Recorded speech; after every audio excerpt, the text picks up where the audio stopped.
Grand मुफ्ती शेख अबूबकर अहमद ने PM Modi से की मुलाकात।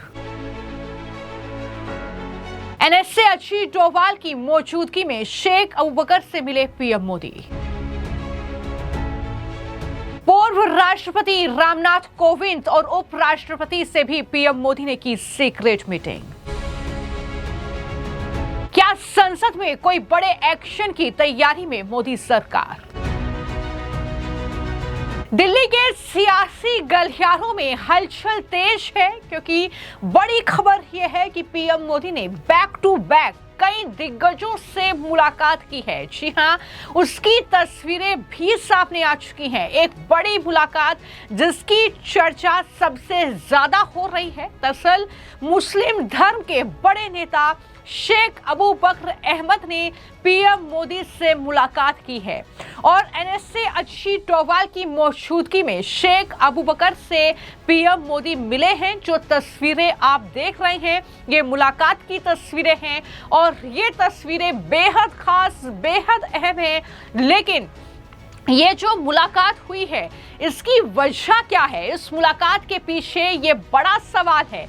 क्या केरल का विधानसभा चुनाव इस मुलाकात की वजह है या फिर कोई और बड़ी तैयारी मोदी सरकार की है? ये कहीं ना कहीं अब राजनीतिक गलियारों में हलचल तेज हो गई है। हर किसी के मन में सवाल लगातार उठ रहे हैं क्योंकि ये जो बैठक हुई है केरल की सियासत में बड़ा टर्निंग पॉइंट इसे माना जा रहा है, जहां पर अल्पसंख्यक समुदाय चुनावी समीकरण बदल सकता है।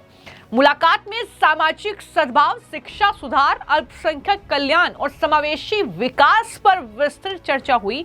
प्रधानमंत्री नरेंद्र मोदी ने एनएसए अजीत डोभाल की मौजूदगी में भारत के ग्रैंड मुफ्ती से यह मुलाकात की है। तो क्या कुछ गड़बड़ है? पिछली बार जब मुलाकात हुई थी तब पीएफ5 पर प्रतिबंध लगा था, तब भी इसी तरह की बैठक आयोजित की गई थी। लेकिन अब नजरें हर किसी की टिकी हैं कि क्या संसद का जो बजट सत्र का जो दूसरा फेज शुरू होने वाला है, क्या उसमें कोई बड़ी तैयारी सरकार की है या ये जो मुलाकात है ये केरल चुनाव से जुड़ी है? क्योंकि जिस तरीके से मुफ्ती का वहां पर बड़ा वर्चस्व है और उस लिहाज से भी ये मुलाकात देखी जा रही है। पीएम मोदी ने इस मुलाकात को लेकर ट्वीट किया और लिखा कि भारत के ग्रैंड मुफ्ती शेख अबूबकर अहमद साहब के साथ बहुत अच्छी बातचीत हुई। हमने कई मुद्दों पर विचारों का आदान प्रदान किया।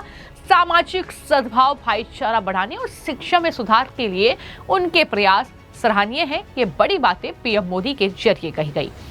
लेकिन न सिर्फ जो है मुफ्ती से मुलाकात हुई है बल्कि इसके अलावा दूसरी तस्वीर आप देख रहे हैं जब देश के पूर्व राष्ट्रपति रामनाथ कोविंद से भी पीएम मोदी ने पीएम कार्यालय सेवा तीर्थ में मुलाकात की है।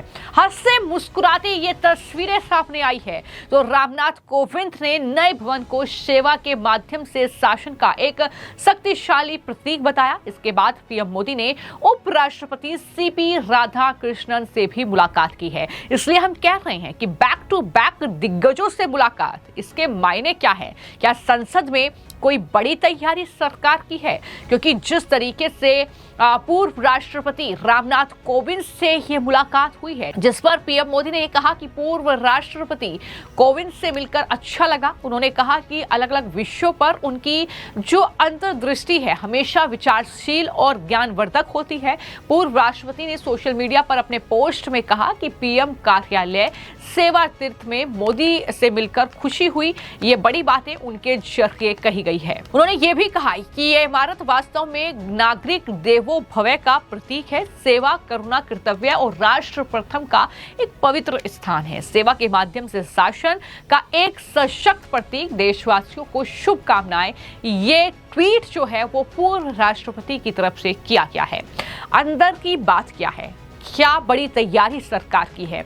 ये मुलाकात आखिर बैक टू बैक जो हुई है तीन दिग्गजों से, आखिर इसकी वजह क्या है? इसको लेकर अब कयास लगने शुरू हो गए हैं। जहां तक बात पूर्व राष्ट्रपति रामनाथ कोविंद की है तो सब जानते हैं कि किस तरीके से उनका एक अहम रोल रहा है देश में जो कई फैसले हुए हैं उनमें, और क्योंकि कानून के बड़े विद्वान वो माने जाते हैं। पीएम मोदी से उनकी मुलाकात कानून के विद्वान विधायक के साथ एक गंभीर विषय पर चर्चा करते हुए ये लोग लिख रहे हैं।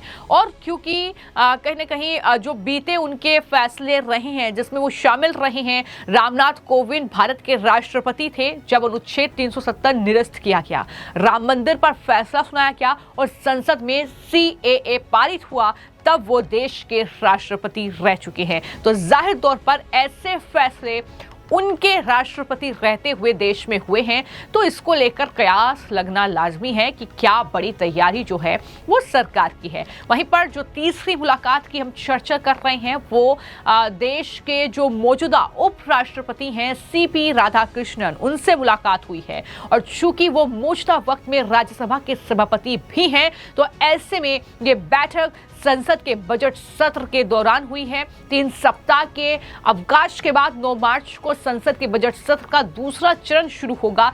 तो क्या कोई बड़ा बिल सरकार लेकर आने वाली है और उसे पास कराने की तैयारी है? क्या कुछ होने वाला है सरकार की तरफ से? कहीं ना कहीं इस पर अब नजरें टिक गई हैं, क्योंकि एक तरफ जो है जिस तरीके से ग्रैंड मुफ्ती शेख अबू बकर अहमद साहब से मुलाकात पीएम मोदी की हुई है, पूर्व राष्ट्रपति रामनाथ कोविंद जो कि कानून के अच्छे विद्वान हैं उनसे मुलाकात करना, और तीसरा राज्यसभा के सभापति और देश के उपराष्ट्रपति से मुलाकात। तो क्या खिचड़ी पक रही है? क्या वो फैसला होगा जो सरकार करेगी? क्या कोई बड़ा बिल होगा जो सरकार लेकर आएगी? क्या पीओके पर कोई फैसला होगा या कोई अन्य जो है कहीं ना कहीं किसी विभाग से जुड़ा फैसला होगा? अल्पसंख्यकों को लेकर कोई फैसला होगा? कहीं ना कहीं बहुत सारे ऐसे कयास अब लगने शुरू हो गए हैं। इन मुलाकातों को लेकर भी लगातार जो है अलग अलग लोग अपनी तरीके से आइडिया कह सकते हैं लगा रहे हैं। लेकिन जहां तक बात ग्रैंड मुफ्ती शेख अबू बकर की पीएम मोदी से मुलाकात की है, तो उन्हें दरअसल कंथापुरम AP अबू बकर मुस्लियार के नाम से जाना जाता है। सुन्नी मुस्लिम समुदाय के प्रमुख विद्वान है वो ऑल इंडिया सुन्नी जमीयतुल उलमा के महासचिव और समस्त केरल जमीयतुल उलेमा के नेता हैं। 2019 में उन्हें भारत का ग्रैंड मुफ्ती घोषित किया गया। उनकी संस्था जमिया मरकज सकाफाती सुन्निया एशिया की सबसे बड़ी इस्लामी आधुनिक शिक्षा संस्था है, जहां 50% से ज्यादा महिलाएं पढ़ती हैं। उन्होंने 300 से ज्यादा CBSE स्कूल, कॉलेज और 22 राज्यों में 130 से ज्यादा संस्थान स्थापित किए हैं। तो ऐसा वो चेहरा है, उनका मुलाकात करना पीएम मोदी से और उसमें NSA अजीत डोभाल की मौजूदगी कहीं ना कहीं कयासों का एक कह सकते हैं कि पूरा पहाड़ एक तरीके से बन चुका है। जिस तरीके से ये बैक टू बैक मुलाकात हुई है, हालांकि इसका निष्कर्ष क्या रहेगा मुलाकात का? क्या वाकई कोई बड़ा बिल लाने की तैयारी में सरकार है या कोई बड़ा फैसला संसद में होगा? ये कहीं ना कहीं अब देखना होगा इन मुलाकातों के बाद। फिलहाल आपकी इस मामले को लेकर क्या राय है, हमें कमेंट बॉक्स में जरूर लिखें। धन्यवाद।